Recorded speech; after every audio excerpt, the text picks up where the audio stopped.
All right, welcome everyone to our episode 8 extras. I am super excited to be joined by our seminar guest from today. To my left is Elana Eisen Markowitz, rock star, educator, restorative justice coordinator from New York City, and also my once upon a time classmate when we taught together at a public school in the Bronx. So Elana, great to have you. Thanks for joining us today. Yeah, good to be here. Yeah, so we were talking off camera about some of the issues we got into in the seminar regarding uniform, and you shared something I thought was really powerful about your perspective as a person who is gender nonconforming, and the kind of special place in some ways maybe that the uniform held in your mind, at least as a youngster. I'm wondering if you can share more about that with our audience. Yeah, I was saying that it's a little bit ironic that I feel so anti-uniform for schools, because I played sports through my entire childhood and into college, and in fact, like when I felt most physically comfortable, like as a gender nonconforming, as a queer woman, was when I was wearing my soccer uniform. Like for sure, without a doubt, the like days and weeks that I wore my soccer uniform in high school in particular, that was like those were the easiest days. I was the most comfortable, most myself. But I think there's a really important distinction, and I think I came to it after teaching for a little while in a school that was a uniform school. There's an important distinction between the experience of being a member of a sports team that has been like, that's your choice. It's extracurricular. I was never forced to be on a soccer team, and that's where I felt the most connected and where I belonged the most. And I think that a school uniform, especially for students that are mandated to be in that uniform, it's never going to be, you can't mandate belonging. And so I think that's a much different context. And so while as a queer gender nonconforming person, that sports uniform made me feel like I belonged when I may not have felt that in other contexts, I don't think the school uniform, I think in some ways that has the opposite effect on a lot of queer and gender nonconforming people who are required to wear a school uniform. So I think that's an important distinction, but maybe lessons can be learned from both of those in terms of serving young queer and gender nonconforming students. Yeah, would you say, so, I can definitely see the potential for really problematic experiences for a young person like yourself when the uniform from the school is like, the girls wear skirts and the boys wear pants and a blazer, and it's like super distinct what is considered normal and expected of each gender. Mm-hmm. In a situation like our school where the uniform was at least primarily pretty gender neutral, right? Pants and shoes and a polo shirt or a sweater. Do you think that makes any difference, or might that be a better, more sensitive approach to a uniform policy than other alternatives? Yeah, I think this speaks to the point that we were talking about during the seminar segment, which is that I absolutely think that is better.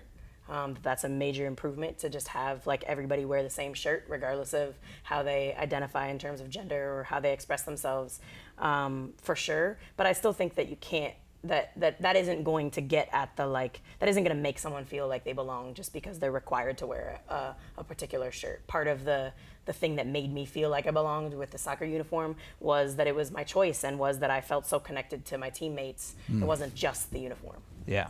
That makes a lot of sense.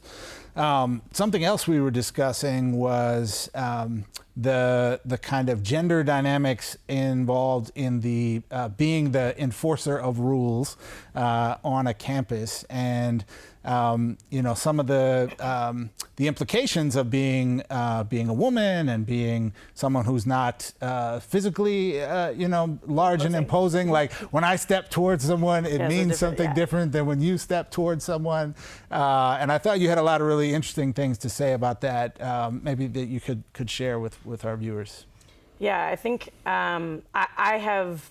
Yeah, I mean, absolutely. I think that there are certain, even if you and I said the exact same thing to a student, it would be perceived very differently. And some of that is about relationship, like maybe you have a different, more positive, less positive relationship with a young person. But even regardless of the relationship, I think that being a like relatively small white woman, especially a gender non-conforming woman, it's like this very particular, like sort of, it elicits a particular reaction that is like, I've started calling it like a tomboy privilege, especially in working with young people, where it's like I could do something that if I was a more feminine presenting woman might be dismissed as like annoying or distracting or silly, and I could do the same thing as a man, and that could be perceived as like aggressive or imposing. And because I'm like, you know, neither a feminine woman nor a physically imposing man, I sort of walk this line that allows me to do some things a little bit easier, especially in terms of like having conversations with young people about their behavior or about the way that they look or dress or how they're presenting themselves. Although I will say that I think that has been my experience in the last 13 years, especially now in a role that is around, that is, you know, some sort of like behavioral dean type role in the school that I work at, for sure. That navigating some of that has been different and maybe a little bit easier than some of my colleagues, especially because most of the other like disciplinarian types that I work with are like large men. And it feels different, it looks different, and the young people respond to us very differently. Although I would say that especially in terms of talking with young women about their clothing, I've also experienced as an out queer woman, that still puts me at risk, especially around like homophobic concerns. So I think there's some complications there, like in any situation. But I think I think that's... Yeah. It's such a nuanced landscape. You know, I probably can't even count the number of times where in new situations with no existing relationship with the young people I'm speaking to, kids have, you know, they usually are surprised by my size and that I'm towering over them, but they're like, oh, you look like a cop, or, you know, 5-0 is here. And I'm like, I literally walked over and said, good morning. I've never met you before in my life. Exactly. I couldn't be like further from a police officer. Like, and then my politics, I'm like, really, man, this is what I get perceived as. But all of these things are so powerful in our interactions and relationships with young people that, you know, it's important for us to take into consideration. I did want to give you an opportunity, just switching gears a little bit, to share with our viewers a bit more about your book, or the chapter you've written in your book. And I'm wondering, I'm losing my notes here now. So the book is called Lift Us Up, Don't Push Us Out, Voices from the Front Lines of the Educational Justice Movement. It's out on Beacon Press, and you've co-authored a chapter. I'm excited to get my hands on it. Tell me about what you've written. So the book in general is, there's over 20 different contributors from around the country. A lot of us are involved with an organization or with a coalition that's called the Dignity in Schools campaign, which actually has a huge chapter in LA. And the Dignity in Schools campaign is over 200 different organizations, mostly young people and parents and like advocate organizations like the NAACP and Advocates for Children. But also a couple of educator groups that have been working since the early 2000s, not 200s. They've been working for almost 2,000 years, for folks. centuries. It's a very old movement. For policy change, both at the local and the national level, around decriminalizing young people in schools, interrupting the school to prison pipeline. And so that's like the Dignity in Schools campaign.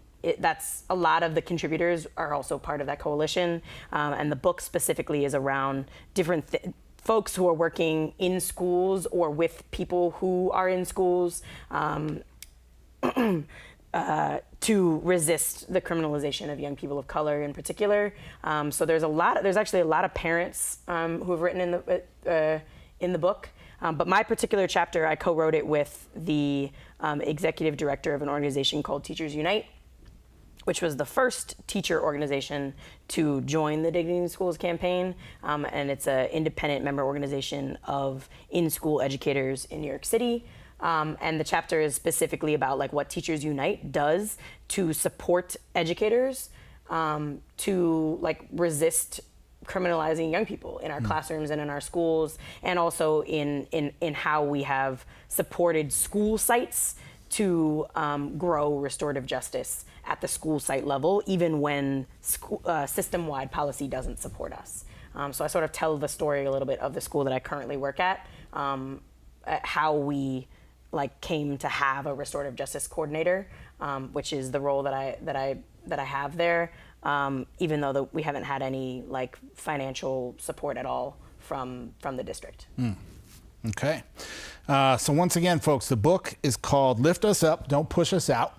Voices from the Front Lines of the Educational Justice Movement, with a chapter co-authored by our guest today, Elana Eisen Markowitz. It's out on Beacon Press. Can folks get it like Now, on Amazon? I think it came out this week, yeah. Okay, so find it at Amazon, or if you're so lucky, a bookstore near you.